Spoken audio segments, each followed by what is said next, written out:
जय जगन्नाथ बंधु।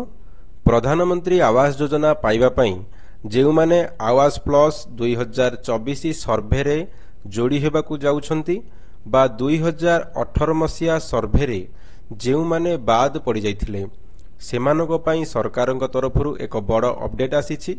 भारत सरकार तथा ग्रामीण विकास मंत्रालय तरफरु एक बड़ अपडेट दिया जाइछि।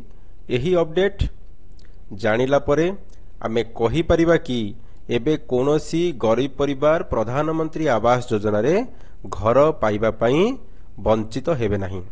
आवास प्लस 2024 सर्भे एप्लिकेशन को भारत सरकार द्वारा लॉन्च कर दिया जाइछि, जहा द्वारा सर्भे होई परिबो जे ओडिशा राज्य रे बा भारत वर्ष रे केते गरीब लोक माने रहिले जे माने घर पाइबा पई योग्य अछंती बा 2018 मसिया रे जो सर्भे होइतिला से सर्भे रे जदि कोनोसी गरीब परिवार जो माने घर पाइबा पई योग्य थिले कटि जाइछंती, से कोनोसी राजनीतिक घटना जोगे हो किंबा कोनोसी अर्थनैतिक घटना जोगे हो किंबा कोनोसी सरकारी कर्मचारींकर भूल वशतः जदि कोनोसी आमर हिताधिकारी बा लाभार्थी जो माने घर पाइबा पई योग्य थिले से माने जदि बाद पड़ जाइथिले ताहले आवास प्लस 2024 सर्भे एप्लिकेशन द्वारा से मानकु जोड़ा जाई परिबो। सरकार द्वारा एक भल पदक्षेप निया जाइछि। एई 2024 सर्भे एप्लिकेशन माध्यम रे जेतेबेले पूर्वरु सेमानक मनरे एक द्वंद्व रहुथिला जे सरकारी कर्मचारी हुंतु किंबा सरपंच हुंतु पंचायत लेवल ऑफिसर हुंतु सेमाने सेमानकर घर इनक्वारी नकरी घर काटी देइछंती। यह प्रत्येक जनसाधारण मनरे एक संदेह रहुथिला। सेथिपई भारत सरकार द्वारा एक बड़ पदक्षेप निया जाइछि। ए 2024 सर्भे एप्लिकेशन आवास प्लस माध्यम रे एबे पंचायत स्तरीय कर्मचारी माने इनक्वारी करिवे, सर्भे करिवे, ता सहित जनसाधारण लोक माने बा हिताधिकारी माने सेमाने निजे निजर मध्य सर्भे करि परिबे। एहा द्वारा आमे कन्फर्म होई परिबा जे एबे कोनोसी गरीब परिवार घर पाइबारु वंचित हेबो नाही। काहे कि ना जेतेबेले जने परिवार निजे निजर सर्भे करि परिबो ताहाले एठी प्रश्न ही उठु नाही जे कोनोसी परिवार एथुरु वंचित रहिबो। एहा सरकारंकर एक भल पदक्षेप। देखंतु बंधु, आमे आगकू केभଳି भाबरे सर्भे हबो ता उपरे भिडियो आनिबा। आवास प्लस 2024 सर्भे एप्लिकेशन उपरे मध्य भिडियो करिबा। आज केवल आमे जानिबा ए सर्भे सरकारी कर्मचारी द्वारा होई परिबो, ता सहित जनसाधारण माने गरीब परिवार माने सेमाने मध्य निजे निजर सर्भे करि परिबे। एही सर्भे रे फेस ऑथेंटिकेशन को मैंडेटरी कर दिया जाइछि। पंचायत लेवल सरकारी कर्मचारी एही सर्भे करिबा पूर्वरु निजर आधार नंबर एंट्री करिवे, ता सहित से माने निजर फेस ऑथेंटिकेशन देबे, तापरे जाई सर्भे करि परिबे। सर्भे कोनोसी अन्य जगह रे होई परिबो नाही।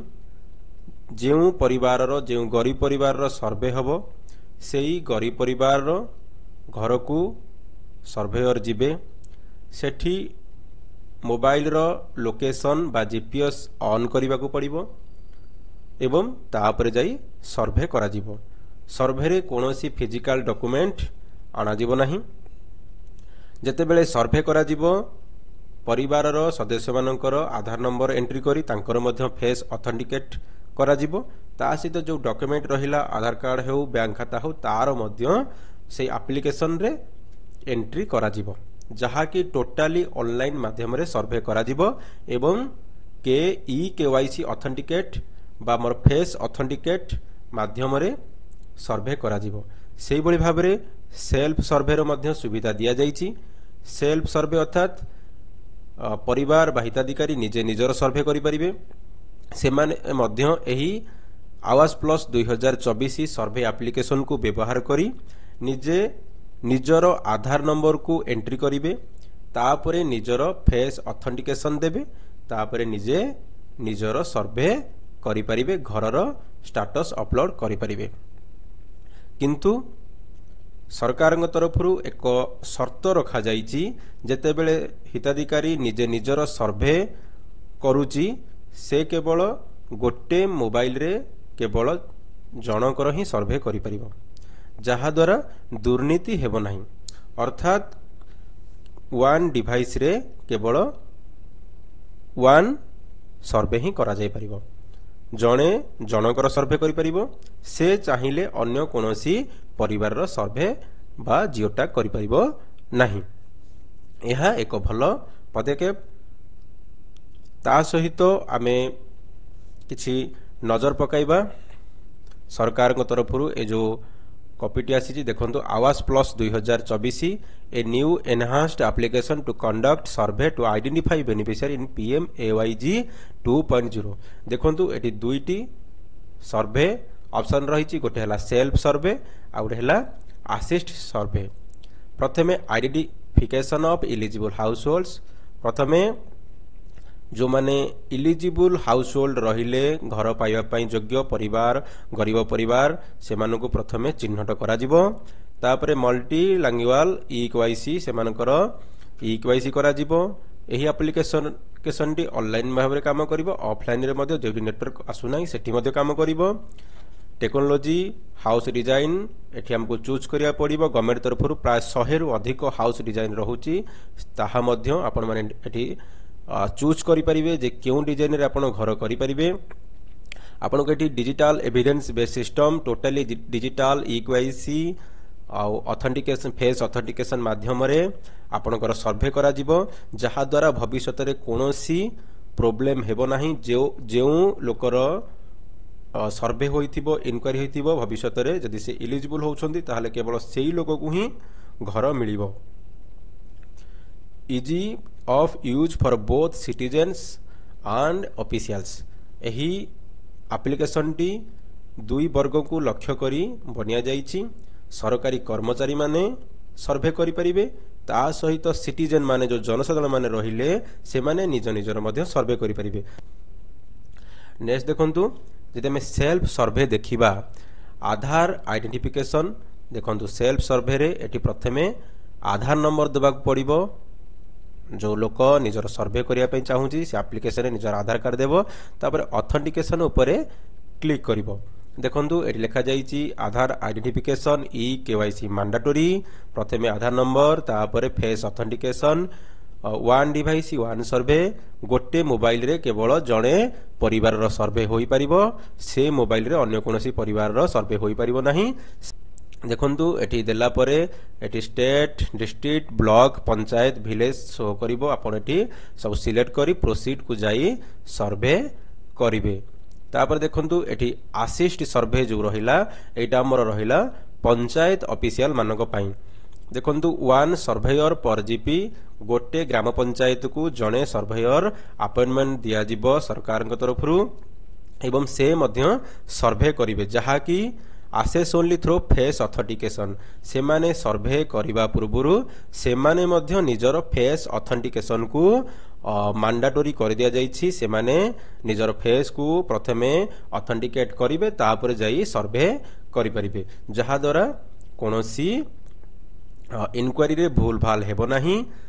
सर्वेयर निजे जो आमर गरीब परिवार रहिले तांको घर को जिबे, जीपीएस ऑन करिवे, निजर फेस ऑथेंटिकेशन देबे, तापर जाई सर्वे आरंभ करिवे। देखंतु तापरे जियो टैग जो करा जिवो, लोकेशन ऑन होई जीपीएस ऑन होई आमर सर्वे करा जिवो, फोटो कैप्चर करा जिवो।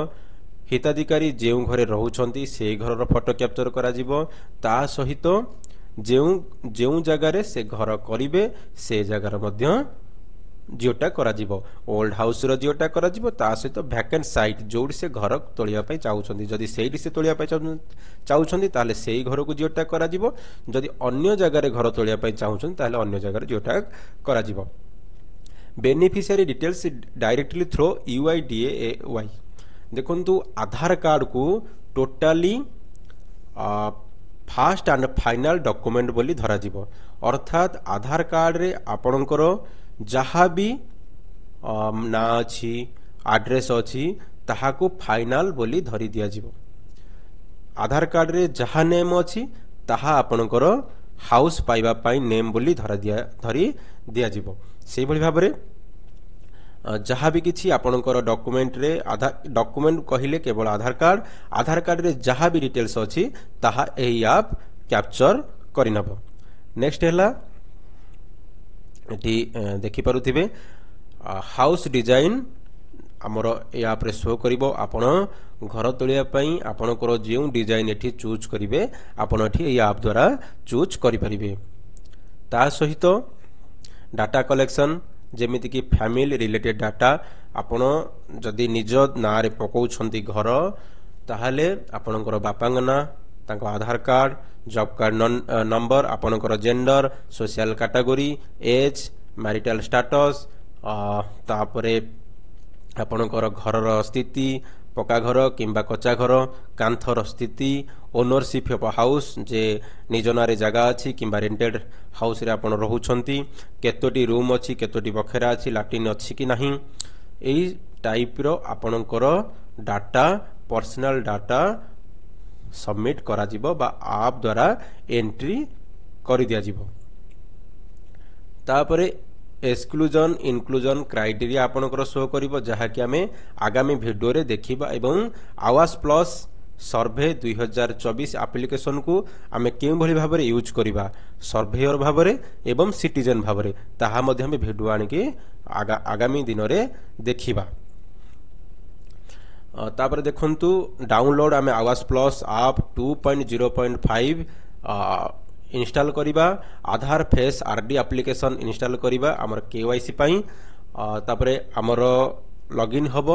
ଲଗ୍ଇନ୍ ହେଲା ପରେ ଆମେ KYC ଅପଡେଟ୍ କରିଦେବା ଆପ୍ଟିକୁ Awaas plus 2.1.0 for starting survey. ଦେଖନ୍ତୁ ପ୍ରଥମେ ଆମେ 2.0.5 ଇନଷ୍ଟାଲ କରିବା ଆମର ଫେସ୍ ଅଥେଣ୍ଟିକେସନ ପାଇଁ। ଫେସ୍ ଅଥେଣ୍ଟିକେସନ ସରିଗଲା ପରେ ଆମେ ସେଇ ଆପ୍ଟିକୁ ଅପଡେଟ୍ କରିବା 2.0.5 ରୁ 2.1.0 ଆପ୍କୁ। ଏହା କେବଳ ସର୍ଭେୟର ମାନଙ୍କ ପାଇଁ, ଏହା ଆମର ସିଟିଜେନ୍ ମାନଙ୍କ ପାଇଁ ନୁହଁ। ତା ସହିତ ଆମେ ଯେତେବେଳେ PMAYG ସାଇଟ୍ ଓପନ୍ କରୁଛେ ଆମକୁ ରାଇଟ୍ ସାଇଡ୍ କର୍ଣ୍ଣରରେ ଦେଖିବାକୁ ମିଳିବ ଆୱାସ ପ୍ଲସ୍ 2024 ସର୍ଭେ, ଯାହା ଉପରେ ଆମେ କ୍ଲିକ୍ କରି ଆମେ ମୋବାଇଲ ଆପ୍ଲିକେସନ ଯେଉଁ ସର୍ଭେ ଆପ୍ଲିକେସନ ରହିଲା ତାକୁ ଆମେ ଡାଉନଲୋଡ କରି ଇନଷ୍ଟାଲ କରିପାରିବା। ତା ସହିତ ଆମେ ରିପୋର୍ଟ ମଧ୍ୟ ଦେଖିପାରିବା। ଦେଖନ୍ତୁ ଏଇଭଳି ଆପଣଙ୍କୁ ଶୋ କରିବ। ଆମେ ଆଗାମୀ ଦିନରେ ଏହା ପାଇଁ ଭିଡ଼ିଓ ଆଣିବା। ଏବେ ଆପଣ ଜାଣିପାରିଥିବେ ଯେ ଓଡ଼ିଶାରେ ବର୍ତ୍ତମାନ ସର୍ଭେ ଷ୍ଟାର୍ଟ ହେବାକୁ ଯାଉଛି ପ୍ରଧାନମନ୍ତ୍ରୀ ଆବାସ ଯୋଜନା ଉପରେ, ଯାହାକି ଦୀର୍ଘ 3 ମାସ ଧରି ଚାଲିବ କିମ୍ବା ତାଠାରୁ ଅଧିକ ମଧ୍ୟ ହୋଇପାରେ ସମୟ ସୀମା। ଆୱାସ ପ୍ଲସ୍ 2024 ସର୍ଭେ ଯେଉଁ କରାଯିବ ଟୋଟାଲି ଡିଜିଟାଲି KYC ବା ଫେସ୍ ଅଥେଣ୍ଟିକେସନ ମାଧ୍ୟମରେ ସର୍ଭେ କରାଯିବ। ସର୍ଭେ ପଞ୍ଚାୟତର କିମ୍ବା ବ୍ଲକର ଯେଉଁ ସରକାରୀ କର୍ମଚାରୀ ରହିଲେ ସେମାନେ ସର୍ଭେ କରିବେ। ତା ସହିତ ସିଟିଜେନ୍ ବା ଜନସାଧାରଣ ବା ଗରିବ ଲୋକମାନେ ଯେଉଁମାନେ ଘର ପାଇବାକୁ ଯୋଗ୍ୟ ସେମାନେ ମଧ୍ୟ ନିଜେ ନିଜର ସର୍ଭେ କରିପାରିବେ, ଯାହାଦ୍ୱାରା କୌଣସି ଲୋକଙ୍କ ମନରେ ଦ୍ୱନ୍ଦ୍ୱ ରହିବ ନାହିଁ ଯେ ଆମର ଘର ଇନକ୍ୱାରି କରି ଅଫିସର ମାନେ ହୁଅନ୍ତୁ କିମ୍ବା ସରପଞ୍ଚ ହୁଅନ୍ତୁ କିମ୍ବା ଅନ୍ୟ କୌଣସି ବ୍ୟକ୍ତି ହୁଅନ୍ତୁ ଯେ ଆମର ଘର କାଟିଦେଲେ, କାହିଁକି ନା ସେମାନେ ନିଜ ନିଜର ସର୍ଭେ କରିପାରିବେ। ଆଗକୁ ଆମେ ଏହି ଆପ୍କୁ କେମିତି ୟୁଜ୍ କରିପାରିବା ଭିଡ଼ିଓ ଆଣିବା, ଆପଣମାନେ ଭଲ ଭାବରେ ଜାଣିପାରିବେ, ଆପ୍ଟିକୁ ମଧ୍ୟ ୟୁଜ୍ କରିପାରିବେ। ସେଥିପାଇଁ ଆପଣମାନେ ଚ୍ୟାନେଲ ସହିତ ଯୋଡ଼ି ହୋଇ ରୁହନ୍ତୁ। ଚ୍ୟାନେଲକୁ ସବସ୍କ୍ରାଇବ୍ କରିନଥିଲେ ସବସ୍କ୍ରାଇବ୍ କରନ୍ତୁ ଏବଂ ଅନ୍ୟମାନଙ୍କୁ ସେୟାର କରନ୍ତୁ। ଧନ୍ୟବାଦ। Thank you for watching.